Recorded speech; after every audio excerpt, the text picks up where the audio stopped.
വ്യാജരേഖകളിൽ എടുത്തിട്ടുള്ള 21 ലക്ഷം സിം കാർഡുകൾ റദ്ദാക്കാനുള്ള നടപടി ആരംഭിച്ചു. ഡിപ്പാർട്ട്മെന്റ് ഓഫ് ടെലികമ്മ്യൂണിക്കേഷൻ നടത്തിയ പരിശോധനയിലാണ് നിലവിൽ ഉപയോഗത്തിലുള്ള 21 ലക്ഷം സിം കാർഡുകളും വ്യാജമാണെന്ന് കണ്ടെത്തിയത്. വ്യാജ തിരിച്ചറിയൽ രേഖയോ വിലാസമോ ഉപയോഗിച്ചാണ് ഇത്തരം കാർഡുകൾ നിർമ്മിച്ചിട്ടുള്ളത്. വിവരങ്ങളുമായി ജിഷ്ണു കൃഷ്ണൻ ചേരുന്നുണ്ട് ഡൽഹിയിൽ നിന്ന്. ജിഷ്ണു, ഇത് റദ്ദാക്കാനുള്ള നടപടികൾ നിലവിൽ ടെലികോം കമ്മ്യൂണിക്കേഷൻ തുടങ്ങിയിരിക്കുകയാണ് അല്ലേ?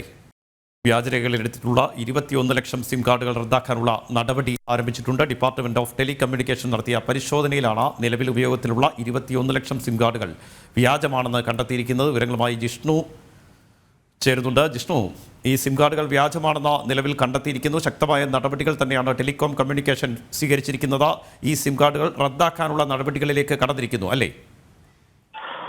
രാജീവ്, നേരത്തെ തന്നെ ടെലികോം മന്ത്രാലയത്തിന്റെ പരിശോധനയിൽ ഒരു ആധാർ കാർഡ് ഉപയോഗിച്ച് തന്നെ നിരവധി കണക്ഷനുകൾ എടുക്കുകയും ആ ആധാർ കാർഡിന്റെ ഉടമ ഇക്കാര്യം അറിയാതെയാണ് ഇത്തരം നിരവധി കണക്ഷനുകൾ ഒരേ ആധാർ കാർഡ് ഉപയോഗിച്ചെടുത്തത് എന്നുള്ളത് കഴിഞ്ഞ വർഷം തന്നെ നടത്തിയിട്ടുള്ള പരിശോധനയിൽ കണ്ടെത്തിയിരുന്നു. അതിന്റെ തുടർ നടപടികൾ ടെലികോം മന്ത്രാലയത്തിന്റെ ഭാഗത്ത് നിന്ന് തുടർന്നു വരികയായിരുന്നു. ഇപ്പോൾ ഏറ്റവും ഒടുവിലാണ് ടെലികോം ഡിപ്പാർട്ട്മെന്റ് നടത്തിയിട്ടുള്ള പരിശോധനയുടെ വിവരങ്ങൾ പുറത്തു വന്നിട്ടുള്ളത്. ഏകദേശം 21 ലക്ഷം സിം കാർഡുകളാണ് ഇത്തരത്തിൽ വ്യാജരേഖകൾ, വ്യാജ മേൽവിലാസം എന്നിവ നൽകിക്കൊണ്ടെടുത്തിട്ടുള്ളത്. അത് റദ്ദാക്കാനുള്ള നടപടികളിലേക്കാണ് ഇപ്പോഴും ടെലികോം മന്ത്രാലയം പോകുന്നത്. ഇതിന്റെ ഭാഗമായി ആദ്യഘട്ടത്തിൽ ഈ സിം കമ്പനികൾക്ക് എയർടെൽ, അതോടൊപ്പം തന്നെ BSNL, ജിയോ, വോഡാഫോൺ, ഐഡിയ എന്നീ ടെലികോം കമ്പനികൾക്ക് ഈ 21 ലക്ഷം സിം കാർഡുകൾ സംബന്ധിച്ചുള്ള വിവരങ്ങൾ, അതിന്റെയും ആധാർ കാർഡ് നമ്പർ, മേൽവിലാസം എന്നിവ സംബന്ധിച്ച് വ്യക്തമായ ലിസ്റ്റ് ഈ ടെലികോം കമ്പനികൾക്ക് നൽകിയിട്ടുണ്ട്.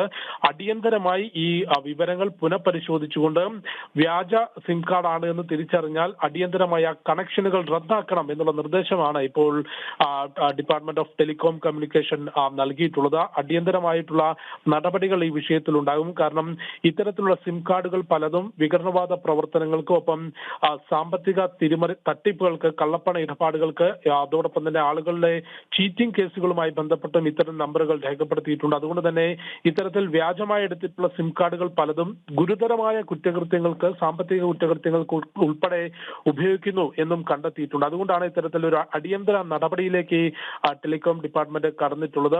വ്യാജമാണ് എന്ന് കണ്ടെത്തുന്ന അല്ലെങ്കിൽ നിലവിൽ കണ്ടെത്തിയിട്ടുള്ള സിം കാർഡുകൾ ഒരു തവണ കൂടി ടെലികോം കമ്പനികളോട് അടിയന്തരമായി പരിശോധിക്കാനും അത് വ്യാജ മേൽവിലാസമാണ് എന്ന് തെളിഞ്ഞു കഴിഞ്ഞാൽ സിം കണക്ഷൻ റദ്ദാക്കാനുമാണ് നിർദ്ദേശിച്ചിട്ടുള്ളത്. രാജീവ്, വ്യാജരേഖകളിൽ എടുത്തിട്ടുള്ള 21 ലക്ഷം സിം കാർഡുകൾ റദ്ദാക്കാനുള്ള നടപടി ആരംഭിച്ചിരിക്കുന്നു. ഡിപ്പാർട്ട്മെന്റ് ഓഫ് ടെലികമ്മ്യൂണിക്കേഷൻ നടത്തിയ പരിശോധനയിലാണ് നിലവിൽ ഉപയോഗത്തിലുള്ള 21 ലക്ഷം സിം കാർഡുകൾ വ്യാജമാണെന്ന് കണ്ടെത്തിയിരിക്കുന്നത്. വ്യാജ തിരിച്ചറിയൽ രേഖയോ വിലാസമോ ഉപയോഗിച്ചാണ് ഇത്തരം കാർഡുകൾ നിർമ്മിച്ചിട്ടുള്ളതെന്നും കണ്ടെത്തിയിട്ടുണ്ട്. ജിഷുവാണ് വിശദാംശങ്ങൾ നൽകിയത്.